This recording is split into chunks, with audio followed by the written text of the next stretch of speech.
Mtu mmoja aliyefahamika kwa jina la Stanley akiwa na rafiki yake walitoka kuvua samaki kwenye bahari ya Pacific, lakini kwa bahati mbaya sana boti yao iliharibika katikati ya maji makubwa sana ya bahari. Ghafla walijikuta wamenasa katikati ya kina kizito cha bahari bila msaada wowote wala kuona njia ya kurudi nyumbani. Walianza kuishi kwa kula samaki waliowakamata na kunywa maji ya mvua walioyakusanya.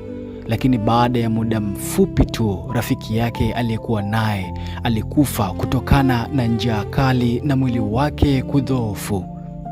Hivyo Stanley akabaki peke yake baharini kiasi cha kuzidi kupoteza matumaini ya kuendelea kuishi.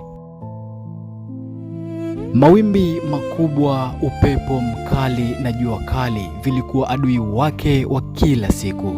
Alielea baharini kwa zaidi ya mwaka mmoja akipigania kila sekunde ya uhai wake. Hatimaye alionekana na meli ya uokoaji akiwa bado ni hai, lakini mwili wake ukiwa umedhoofika sana. Na hapo alikuwa ameshafikisha siku 438 akiwa katikati ya bahari. Nenda kaitazame filamu inaitwa Cast Away iliyotoka mwaka 2000 ili ukajionee uhalisia wa matukio haya. Je, unadhani inawezekana mtu kuishi mwaka mzima akiwa baharini?